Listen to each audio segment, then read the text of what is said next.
Hello there.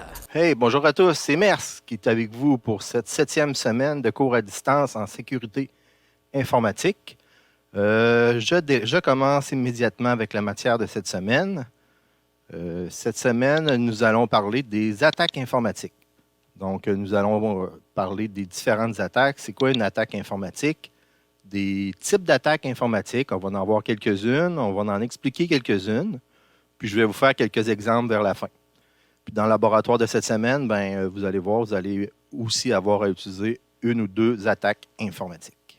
Donc, on commence avec la matière de cette semaine. Qu'est-ce qu'une attaque informatique?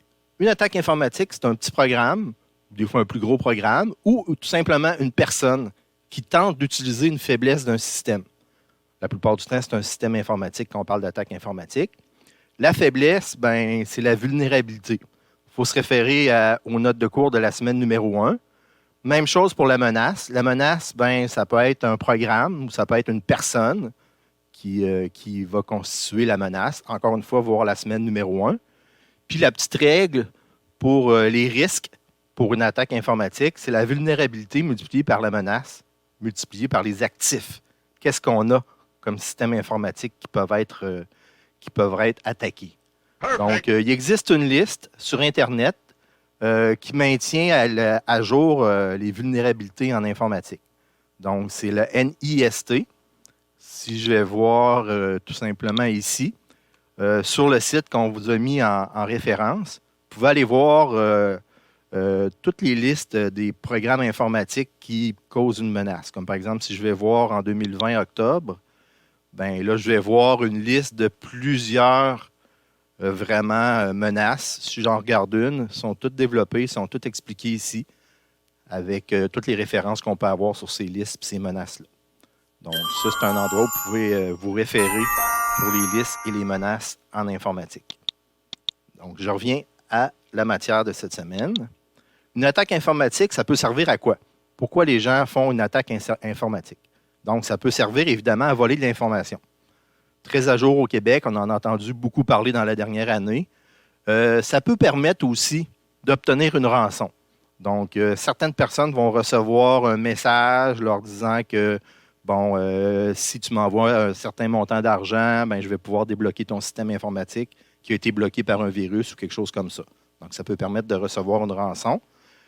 Stopper une attaque informatique aussi, un virus qui pourrait empêcher un autre virus de faire des dégâts dans un système informatique. Simplement faire un coup d'état, un coup d'éclat, je devrais dire. Certains pays vont attaquer des endroits dans le monde justement pour ralentir un état de fait, une nation, ou ça peut être juste pour ralentir aussi une entreprise qui est compétitrice. Créer des problèmes informatiques dans une organisation, un réseau ou même un pays. C'est un petit peu ce que je venais de dire. Donc, vous avez un exemple ici. Là, on a placé un lien pour vous indiquer qu'il y a un endroit, à un moment donné, là, qu'on soupçonnait la Russie de faire des cyberattaques. Donc, il y avait un article là-dessus dans Le Devoir. Perfect.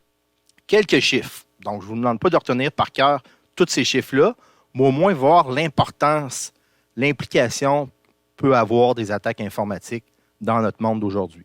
Donc, ça vient de Statistique Canada. On va avoir deux petits tableaux par la suite. 21 % des entreprises canadiennes ont déclaré avoir été touchées par un incident de sécurité en 2017. 54 % des entreprises touchées ont indiqué que les incidents de sécurité avaient empêché les employés de travailler pendant un certain temps. Donc, ça a une incidence pas juste des fois pour déranger un peu l'entreprise. Ça peut avoir une incidence financière parce que ça empêche les gens de travailler dans l'entreprise. Le système informatique ne fonctionne pas. Donc, ça a une incidence directement sur l'entreprise. 30 % ont dû débourser plusieurs milliers de dollars pour réparer ou rétablir leurs services. Donc, des milliers de dollars pour une entreprise, tout dépendant de la grosseur de l'entreprise, ça peut être vraiment dérangeant pour l'entreprise. 10 % ont déclaré des pertes de revenus importantes. Donc, ils ont avoué qu'il y avait eu des pertes de revenus à cause de ces attaques informatiques-là. Puis 6 % ont mentionné que les incidents de sécurité ont nui à leur réputation.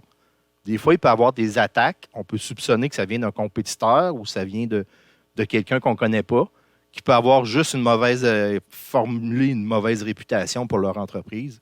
Juste à penser, ici au Québec, Desjardins a fait parler beaucoup d'eux autres dernièrement, mais ce n'était pas nécessairement pour des bonnes raisons. Organisation visée au Canada en 2017, bien justement, on parle des banques, 47 des attaques informatiques qui ont été effectuées au Canada contre des banques, des universités, 46 transport par pipeline, 45 parce que, évidemment, ça se parlait beaucoup dans l'actualité. Des industries majeures comme des alumineries, Bombardier, le gouvernement fédéral et provincial, etc. Donc, plusieurs entreprises peuvent être attaquées par des attaques informatiques. Type de technologie numérique et des services Internet utilisés.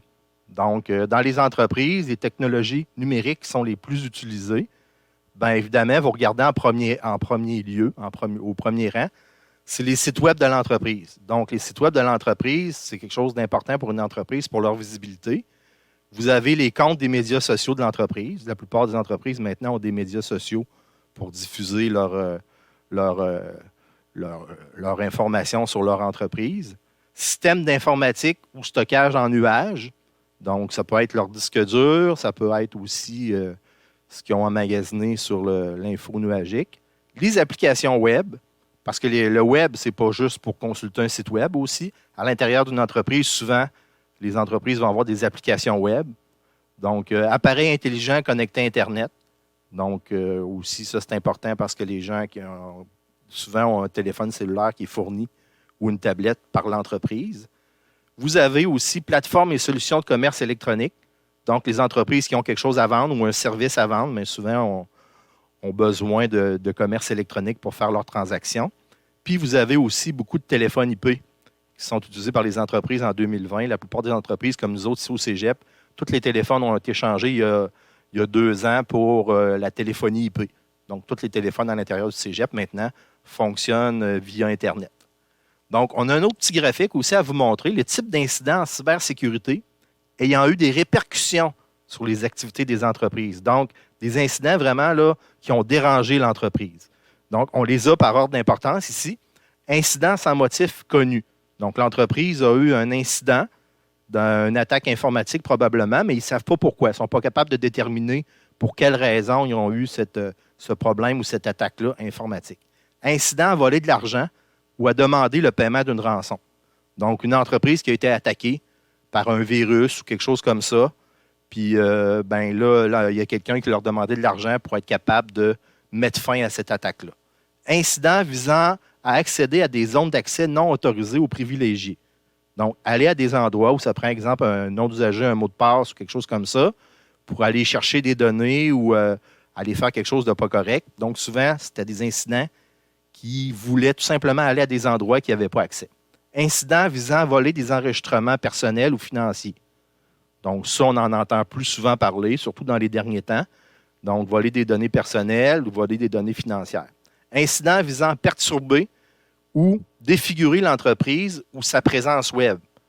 Donc, si on empêche, par exemple, une entreprise qui vend quelque chose en ligne, si son site web ne fonctionne pas pendant une certaine période de temps, bien évidemment, ça va défigurer l'entreprise. L'entreprise ne sera plus visible sur le web ou ne sera plus capable de faire des ventes en ligne.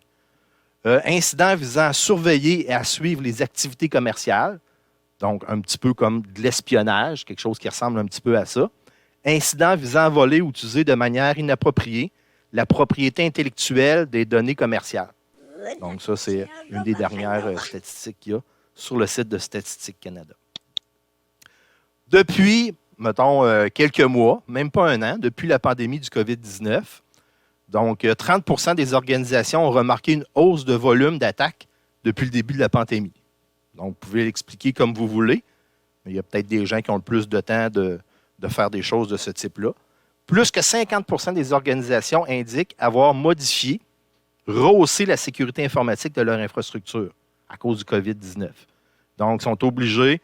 Il y a des gens qui travaillent en ligne, il y a des gens qui travaillent à distance, etc. Ils sont obligés de rehausser la sécurité parce que des gens se connectent à leur infrastructure informatique à distance ou des choses comme ça. Ça peut être d'autres choses aussi.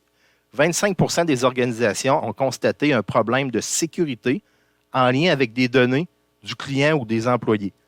Donc, dans vos données, il peut y avoir des problèmes de sécurité justement avec les données du client. Par exemple, vous avez des clients, mais il faut que ces données-là soient sécurisées.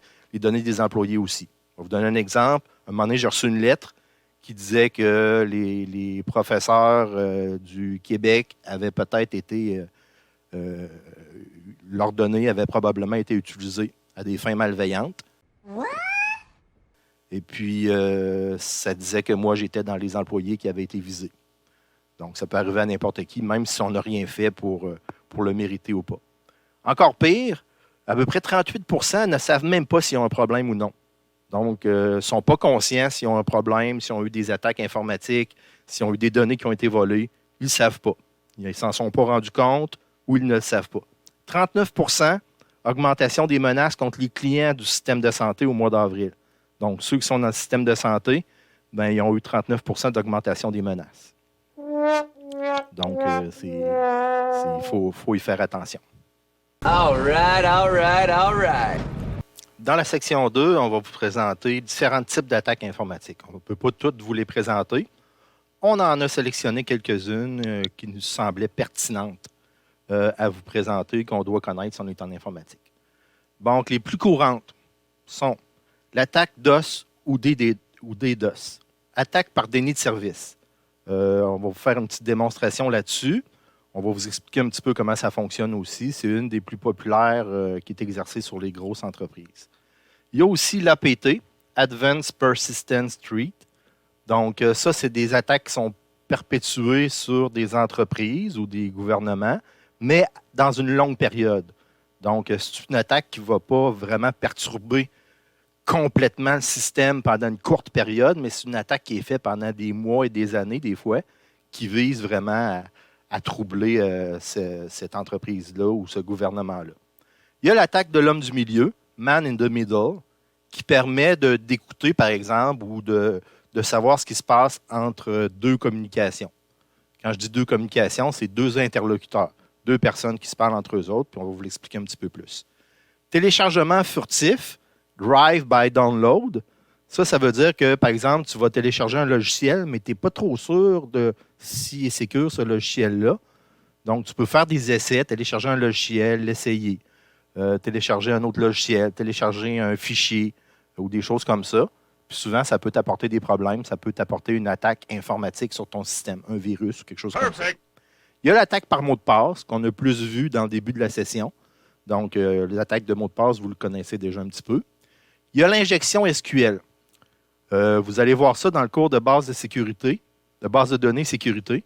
Ça implique tout simplement là, qu'on essaye de rentrer un nom d'usager ou un mot de passe ou remplir un formulaire, puis en insérant des caractères spéciaux qui vont permettre d'injecter du contenu dans la base de données ou de se connecter de façon malveillante à une base de données. Donc, vous allez voir ça plus dans le cours de base de données sécurité. Il y a le XSS, Cross-Site Scripting, qui permet d'injecter du contenu dans une page. Donc, mettons, vous avez une page web que les gens vont consulter. Ben, quelqu'un de l'extérieur peut venir insérer du contenu, soit en HTML, soit en JavaScript, dans cette page web-là. Puis vous recevez une page web, mais qui contient du contenu de quelqu'un d'autre aussi.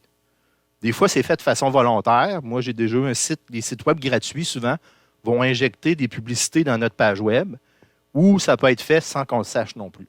Donc, il peut y avoir du code dans une page web qui n'a pas été nécessairement inséré par le créateur de ces sites web-là, de ces pages web-là. Il y a l'écoute réseau, Network Sniping. Donc, vous allez voir en informatique, il y a plein de petits logiciels qui nous permettent d'écouter. Vous avez déjà utilisé Wireshark dans le cadre d'un TP. Donc, c'est un petit peu ce genre de logiciel-là qui nous permet d'écouter ce qui se passe sur un réseau informatique. Logiciel et virus malveillants, des malwares. Donc, ça, tout le monde en a entendu parler, même les gens qui ne sont pas en informatique ont tous un petit peu peur de ces petits logiciels-là qui vont faire quelque chose de pas vraiment correct.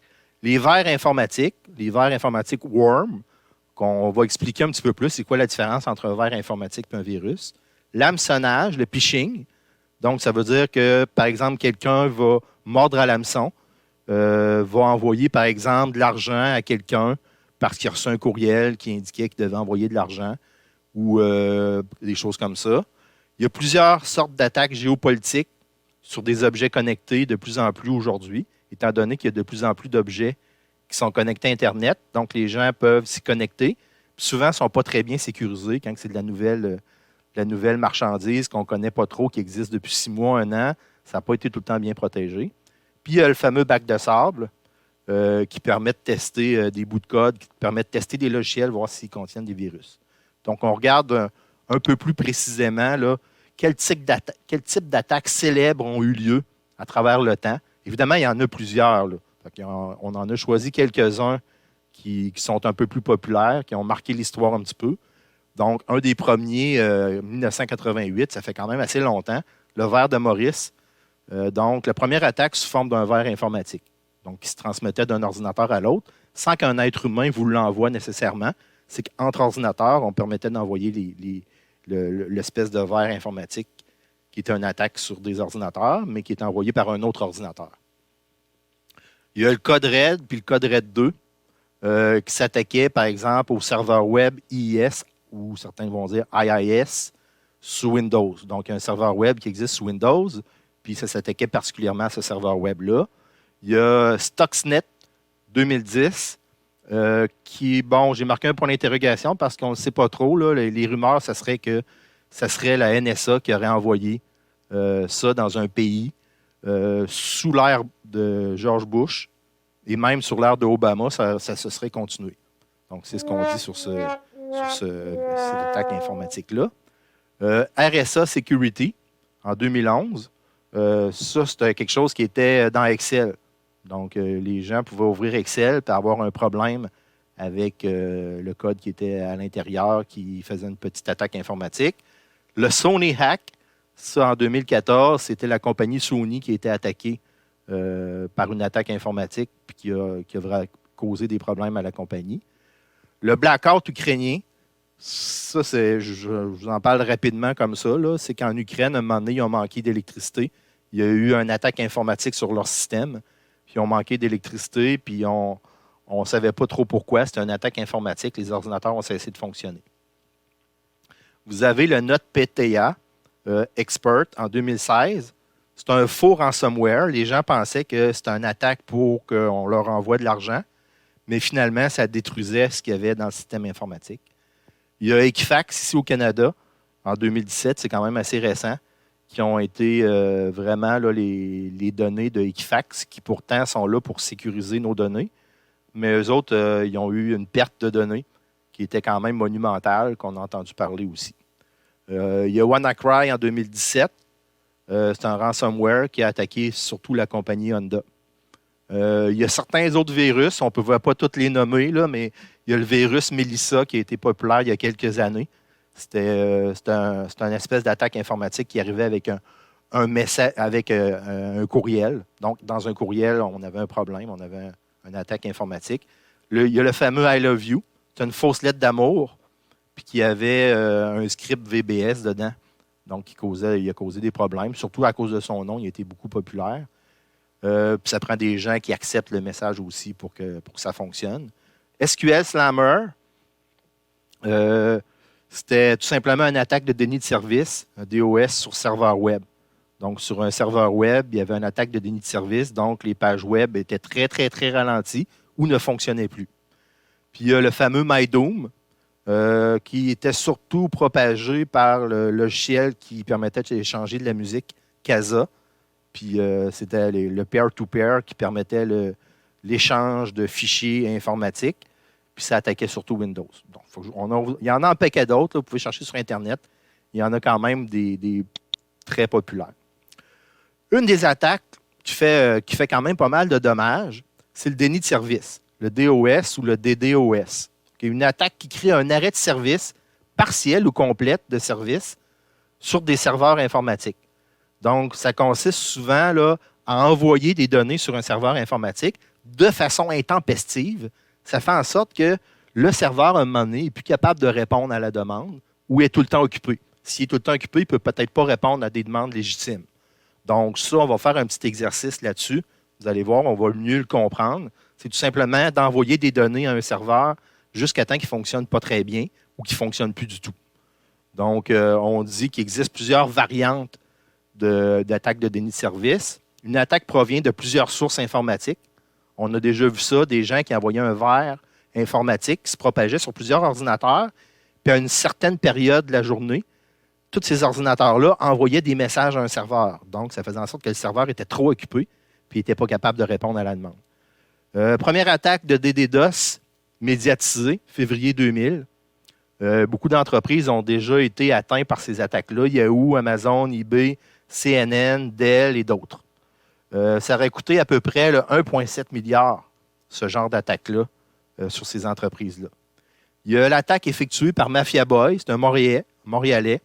En tout cas, nous autres, on a souvent entendu parler au cégep. Il avait seulement 15 ans, puis il a réussi tout simplement à faire une attaque par déni de service. Donc, ça lui a donné un surnom qui a été très médiatisé à cette époque-là. Donc, c'est faire en sorte qu'un serveur ne puisse pas fonctionner correctement ou pas du tout. Il y a l'ATP, Advanced Persistent Threat. C'est une attaque furtive effectuée sur une longue période. Donc, je vous en ai glissé un mot tout à l'heure. Donc, c'est une attaque sur plusieurs mois ou des années servant à voler les secrets ou les services d'une organisation. Souvent, ça a été vu, souvent fait sur des pays. Un APT cible des grandes entreprises ou même des pays pour différents motifs. L'argent, le pouvoir, l'espionnage, etc. Donc, vous avez deux exemples ici d'attaques qui ont été effectuées sur une longue période de temps sur des organisations ou de grandes organisations. On passe à la suivante, qui est l'attaque de l'homme du milieu. L'attaque de l'homme du milieu, ça a pour but d'intercepter des communications entre deux sources. Je trouve que le petit dessin que vous avez dans le PowerPoint, il est très représentatif avec l'espèce de petit verre avec un fil. C'est des gens qui s'échangent de l'information via le web la plupart du temps. Puis l'attaque de l'homme du milieu, c'est quelqu'un qui va intercepter ces communications-là puis qui va essayer de retirer de l'information. Aucune des deux sources ne sait que la communication est interceptée par une tierce partie. Donc, ça nous rappelle ce qu'on a fait dans les semaines précédentes, quand on a vu le hachage, des choses comme ça. Après ça, quand on a vu qu'on pouvait crypter des messages entre deux sources informatiques, bien, l'attaque de l'homme du milieu nous parle directement de ça. Vous avez ensuite le téléchargement furtif. Deux choses possibles. Le téléchargement d'un programme sans trop savoir ce qu'il fait. J'avoue personnellement que je l'ai déjà fait. Télécharger un programme parce que je pensais qu'il allait faire telle chose. Puis là, je l'installe. Puis là, oups, mon antivirus me dit que ça contient un virus ou quelque chose comme ça. Un téléchargement qui se fait à l'insu d'une personne. Donc, tu vas aller chercher quelque chose sur l'ordinateur d'une personne qui, lui, ne sait même pas qu'il est en train de te fournir ça.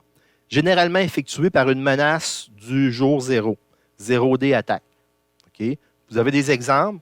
Vous recevez une pièce jointe d'un courriel qui semble légitime. Puis, ça vient, par exemple, d'un de vos amis. Vous l'ouvrez, mais c'est quelque chose, par exemple, qui ne fonctionne pas bien ou qui va scraper un petit peu votre ordinateur. Votre antivirus n'a rien détecté parce que c'est une pièce jointe, puis vous avez vous-même cliqué dessus pour l'ouvrir. Vous devez toujours faire attention avant de cliquer sur quelque chose. Quand vous recevez un courriel ou un message, puis vous ne savez pas trop de qui ça vient, même si vous savez de qui ça vient, assurez-vous que c'est voulu, que la personne vous a envoyé ça. Si jamais c'est un virus, bien, vous savez que cette personne-là ne devrait peut-être pas être votre ami. Vous ouvrez la pièce jointe, puis bang, il arrive quelque chose. Donc, ça prend un geste de la personne, mais c'est envoyé dans une intention malveillante, souvent. Un petit exemple ici, bon. Plusieurs des gens de notre famille ont déjà reçu quelque chose comme ça, puis on essaye de leur dire de ne pas ouvrir, mais j'ai par exemple ma belle-mère, moi, qui fait souvent ça, qui reçoit un message, puis qui m'appelle en panique parce qu'elle ne sait pas pourquoi, il demande de l'argent, puis là, elle se sent vraiment mal. Run.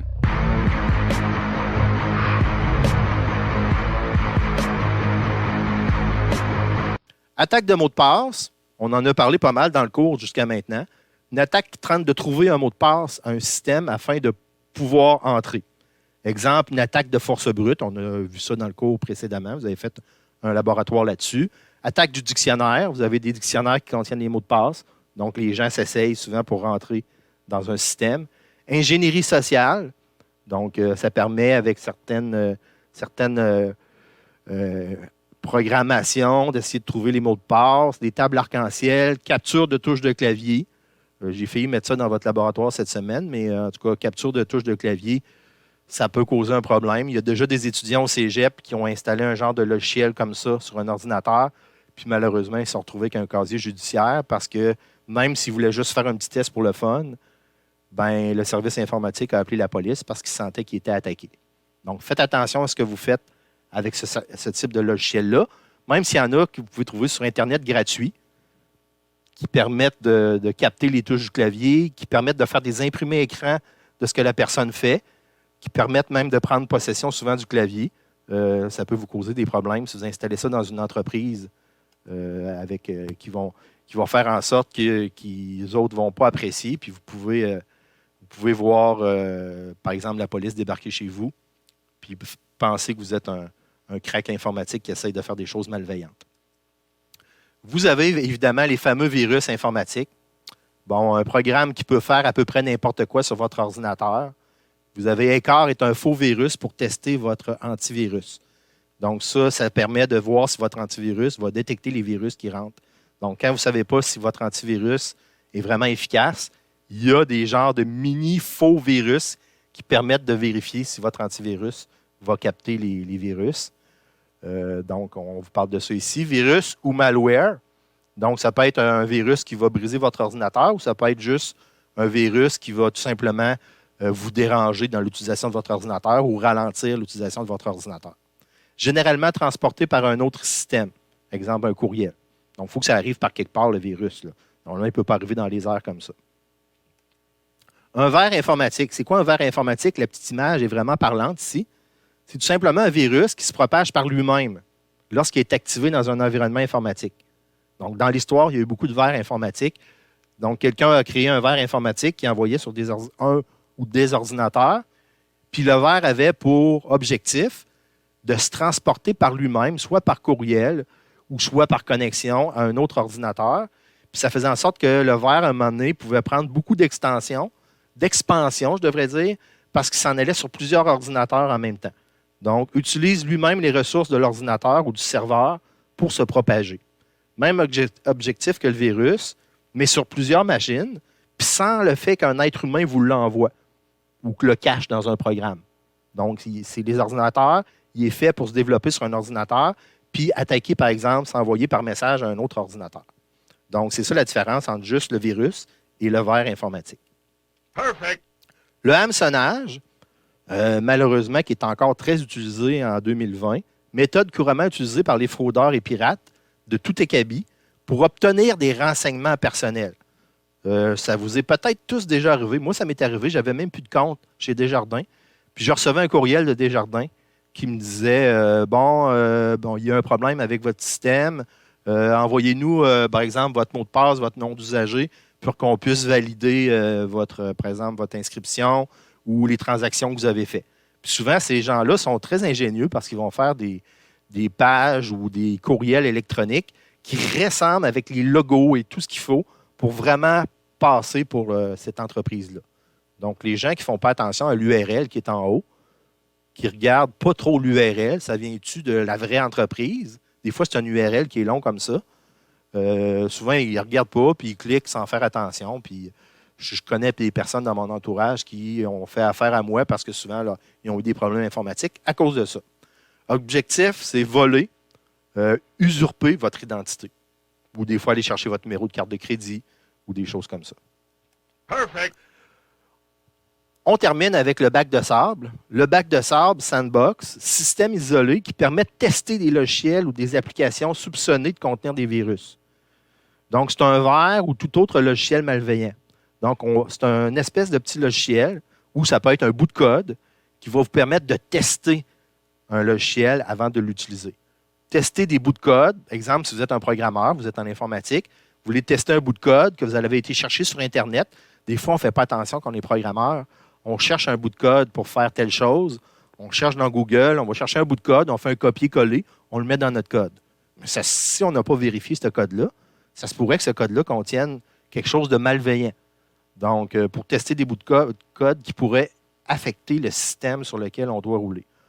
On peut le comparer à une machine virtuelle. Donc, on aurait coupé tous les contrôles avec la machine physique, donc le réseau, le périphérique, etc. Donc, il fonctionne par lui-même sans avoir besoin de toutes les extensions d'une machine. Il existe une bibliothèque en C++ pour créer des bacs de sable en programmation, donc pour vérifier la programmation que vous avez faite. Pour ce qui est des références, ben là, il y en avait un petit peu partout dans le PowerPoint, donc vous pouvez cliquer sur les références puis aller voir un petit peu ce que ça fait. Cette semaine, vous allez avoir un laboratoire qui va vous permettre d'utiliser des machines virtuelles. C'est important ce que vous allez avoir à faire cette semaine. C'est un laboratoire qui ne compte pas pour des points, mais ce que vous allez faire dans le laboratoire cette semaine, ça va être important parce qu'on va le réutiliser jusqu'à la fin de la session dans les autres laboratoires. Vous allez avoir 2 TP qui comptent pour des points dans les semaines qui viennent, puis on va utiliser ce qu'on fait dans l'exercice dans le laboratoire de cette semaine. Donc, ça va être important de faire le laboratoire de cette semaine, même si je ne le ramasse pas, même s'il ne compte pas pour des points. Très important de faire le laboratoire de cette semaine. Le laboratoire de cette semaine, vous allez le recevoir probablement lundi. Ce que je vais faire, c'est que je vais vous faire quelques petites démos, là, puis quelque chose qu'il va y avoir dans le laboratoire, puis quelque chose aussi, quelques petites démos de virus ou de vers informatique. Nom de Dieu! Bon, en fin de cours, cette semaine, je fais quelques petites démos. Première des choses, vous allez devoir installer à la maison VMware, qui est disponible. Vous allez voir dans le laboratoire, vous pouvez aller sur le site des INF du département. Donc, quand vous allez sur le site des INF du département, vous allez voir ici à droite, vous avez le logiciel VMware. Vous avez tout simplement à cliquer sur le logiciel VMware, puis vous allez pouvoir télécharger la version de VMware pour utiliser sur votre ordinateur parce qu'on va utiliser des machines virtuelles. Vous allez avoir dans le laboratoire aussi un lien pour aller chercher des machines virtuelles que le technicien du département d'informatique a préparé pour nous autres. Donc, on va utiliser, au lieu de faire des tests, de briser votre machine à la maison, des choses comme ça, on va utiliser une machine virtuelle pour faire les laboratoires, pour faire les TP qui vont venir. Comme ça, à la limite, si vous brisez la machine virtuelle, vous n'allez pas briser votre machine d'origine, la machine hôte de votre ordinateur. Donc, c'est la façon qu'on va utiliser pour les prochains laboratoires, pour les prochains TP. Donc, première des choses, quand vous avez installé VMware, vous allez avoir VMware qui s'installe. Vous allez télécharger des machines virtuelles que vous allez installer soit sur votre ordinateur ou soit sur un disque dur externe. C'est à vous autres de juger. Moi, j'ai une clé USB qui est assez rapide. J'ai installé souvent des machines virtuelles sur des clés USB. Pour installer votre machine virtuelle qui a déjà été conçue par notre technicien, vous avez tout simplement à cliquer sur Open ici. Puis ensuite de ça, aller à un endroit où il y a une machine virtuelle. Comme par exemple, ici, j'ai un Kali Linux installé. Je vais cliquer sur le lien du Kali Linux. Dans le répertoire, je vais trouver un fichier qui se termine par VMX. Donc, dans VMX, ici, je vais pouvoir cliquer sur VMX, cliquer sur « Ouvrir ». Puis là, vous allez voir, ça va prendre une certaine période de temps, vous allez voir une nouvelle machine virtuelle qui va s'installer dans votre VMware. Ensuite de ça, vous allez pouvoir démarrer la machine virtuelle pour faire les tests qu'on vous demande à travers le cours. A few moments later. Bon, ici, là, ma machine maintenant est démarrée. Évidemment, ça prend le mot de passe pour démarrer la machine. Souvent, le mot de passe secret au département, on ne vous le dira pas, mais on va vous l'envoyer par communiqué si vous avez besoin de l'ouvrir. J'ouvre ma machine virtuelle en tant qu'administrateur. Le but d'utiliser VMware et d'utiliser, par exemple, des machines virtuelles, c'est que vous puissiez être administrateur sur vos systèmes d'exploitation. Donc, ça va vous permettre vraiment de faire comme si vous étiez vraiment l'administrateur du système d'exploitation. Là, je démarre un système d'exploitation Ubuntu sur ma machine. Donc, j'ai ma machine qui est là. Ce que je vais faire pour ma petite démo, je vais aller chercher l'adresse IP de ma machine virtuelle. Très important, quand vous allez configurer votre machine virtuelle, ça serait d'aller dans la configuration de votre machine virtuelle. Puis pour ce qui est de la carte réseau, je vous suggère fortement de mettre Bridge, Connected Directly to the Physical Network. Ça va nous permettre d'utiliser les adresses IP de chacune des machines virtuelles qu'on va utiliser, puis de communiquer avec la machine virtuelle à travers une autre machine virtuelle ou à travers votre machine hôte. Donc, très important, votre carte réseau ici, de mettre par Bridge, comme ça. Ensuite de ça, ce que je vais faire, c'est que sous Windows, vous allez faire un IP config pour aller voir c'est quoi le numéro IP de votre machine. Sous Linux, je vais faire un if config dans un terminal. If config. Comme ça va me permettre de voir le numéro de ma machine. Dans ce cas ici, c'est 192.168.0.143.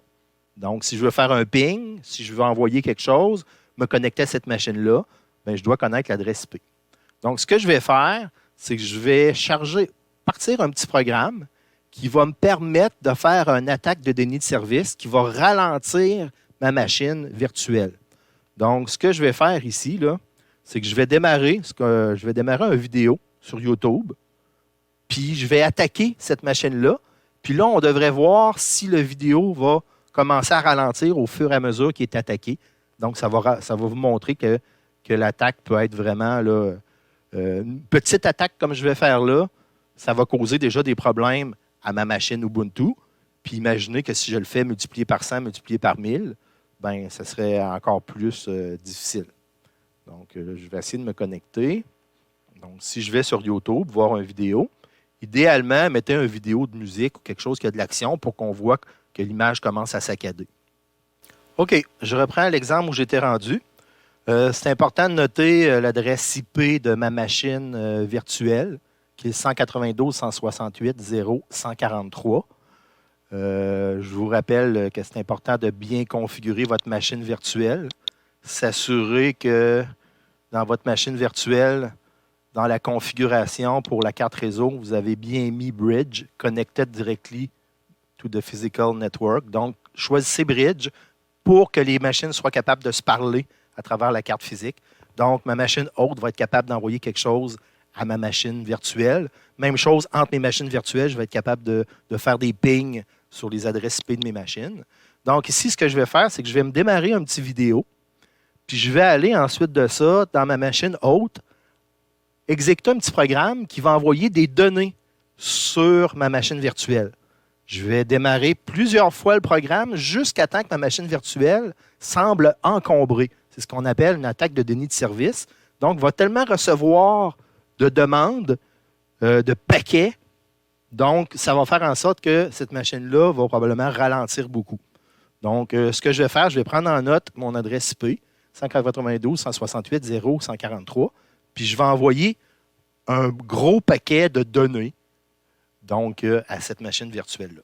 Donc, si je viens dans mon code de ma machine hôte ici, je vais tout simplement ouvrir un petit programme que j'ai fait. Puis je vais aller mettre mon adresse IP 192.168.0.143. Je vais l'enregistrer. Et ensuite de ça, je vais fermer mon code.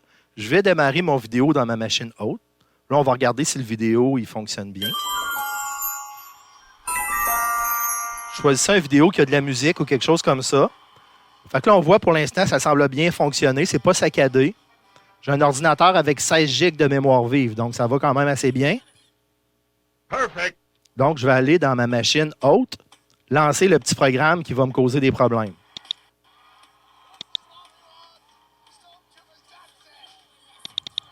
Donc, je lance une fois le programme. Pour l'instant, ça fonctionne. Une deuxième fois. Troisième. Oh, le son commence à mal fonctionner. 4, 5, 6, 7, 8, 9,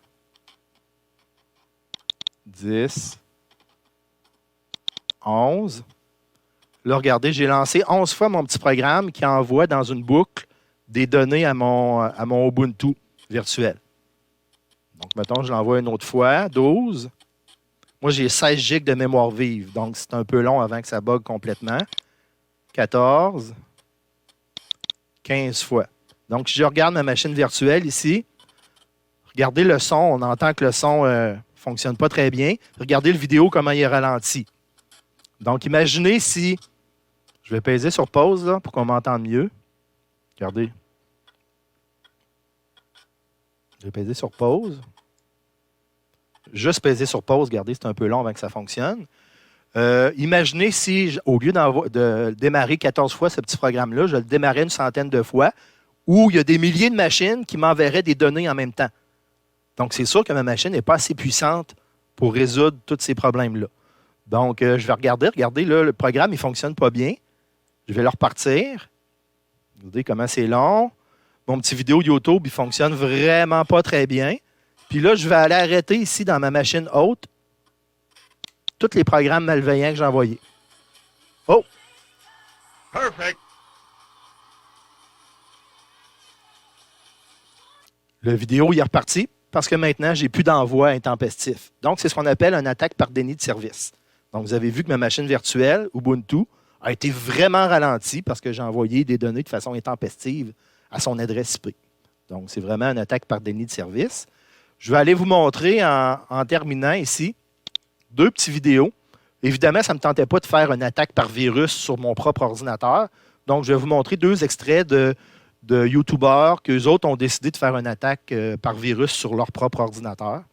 Donc, j'ai ce premier exemple-là où vous allez voir que ce YouTuber-là, il a envoyé un virus sur son ordinateur. Il est obligé de redémarrer son ordinateur. Puis quand il a redémarré son ordinateur, vous voyez ce qui se passe. Il a vraiment perdu le contrôle de son ordinateur. En plus, c'est un thème d'Halloween. Je trouvais que ça allait bien avec cette semaine. Donc, dans ce thème d'Halloween-là, vous voyez vraiment là, que le virus fait vraiment là, des dégâts sur son ordinateur. Je vais vous montrer un autre exemple ici d'un autre YouTuber qui a fait un test sur sa machine. Donc, je suis content qu'il ait fait des tests à ma place. Je n'ai pas été obligé de briser ma machine pour vous montrer comment ça fonctionne. Donc, lui aussi, il a installé un virus sur son ordinateur. Tranquillement, pas vite, le virus prend la place. Regardez, sa calculatrice fait du dégât dans sa carte graphique. Puis, vous allez voir, je vais l'avancer un petit peu parce que c'est un petit peu long, là. Vous allez voir de plus en plus, il a essayé avec Malwarebytes d'enlever le petit virus en question, mais il n'a pas vraiment eu le temps parce que sa machine, rapidement, ça ne s'est pas bien fonctionné. Regardez ce qui se passe graphiquement dans sa machine. Puis si je vais un petit peu plus loin, mais regardez, c'est encore pire. Donc, selon lui, ça l'a vraiment brisé un petit peu sa machine. Il est obligé de réinstaller son système d'exploitation. Donc, ça, c'était pour la démonstration des petits virus. En terminant, je vais revenir ici à ma machine virtuelle. On va vous demander d'installer une machine, un Kali Linux. Un Kali Linux, c'est quoi? C'est une version de Linux qu'on peut mettre sur une clé USB, qu'on peut mettre, dans le temps, on mettait ça sur un CD, pour démarrer une machine, ou souvent pour démarrer un système d'exploitation, qui est un Kali Linux, qui va nous permettre d'aller voir sur le réseau qu'est-ce qu'il y a, s'il y a un problème de virus, un problème de malware, etc., ou aller dépanner une machine, ou aller dépanner un autre système d'exploitation. Donc, regardez, j'ai un Kali Linux qui est là. On va vous demander, dans le laboratoire, de démarrer, d'aller chercher une machine Kali Linux, la démarrer. Donc, il va démarrer dans 2 secondes.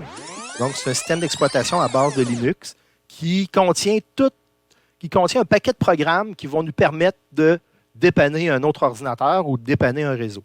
Donc, il y a un paquet de programmes qui vont être disponibles sur cette machine-là.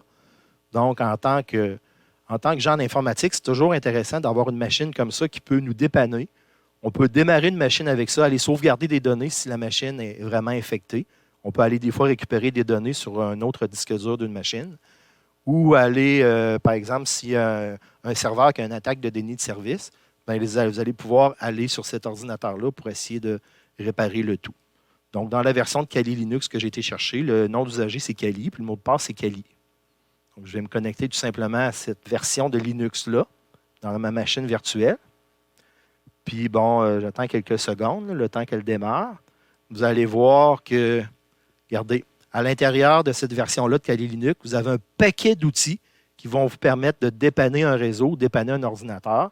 Entre autres, dans le laboratoire, on va vous demander d'utiliser un outil pour aller voir ce qui se passe sur toutes les adresses IP de votre réseau. Donc, je termine le laboratoire. La théorie de cette semaine là-dessus. N'hésitez pas, si vous avez des questions, venez me voir pendant la période de laboratoire. Je peux vous rencontrer dans Teams puis répondre à vos questions. Puis sinon, la théorie, c'est par vidéo, comme vous voyez, comme présentement. Donc, n'hésitez pas à communiquer avec nous, soit par Mio ou venir me rencontrer dans Teams sur les heures de laboratoire. Merci pour votre attention et bonne fin de journée à tous. Petit ajout supplémentaire. La semaine prochaine, semaine d'examen. Donc, si on se fait au plan de cours, semaine numéro 8, c'est l'examen numéro 2 qui compte pour 20 % de la session. c'est un examen qui va avoir évidemment lieu à distance. Donc, sur la période de théorie la semaine prochaine, c'est-à-dire entre 13h et 15h, il va y avoir un examen. L'examen va porter sur la matière à partir de la 5e semaine, à aller jusqu'à aujourd'hui. Donc, toute la partie cryptographie, chiffrement de César, Wigner, chiffrement symétrique, asymétrique, clé publique, clé privée, SSH, signature numérique, certificat. Ensuite de ça, les types d'attaques qu'on a vus cette semaine, ça va être à l'examen la semaine prochaine. Puis les questions peuvent être à partir du TP2 sur le chiffrement, puis aussi les exercices sur les différents types d'attaques de cette semaine aussi.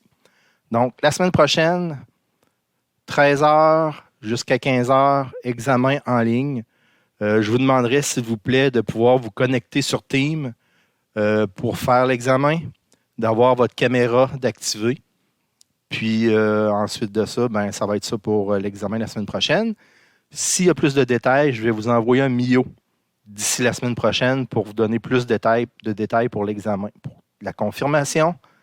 Mais ce que je peux vous dire, ça va être beaucoup de vrai ou faux, choix de réponse, quelques phrases à compléter, etc. Et si vous voulez réviser pour l'examen, c'est de la semaine numéro 5 à la semaine numéro 7. Donc, à l'examen la semaine prochaine. In case I don't see ya. Good afternoon, good evening, and good night.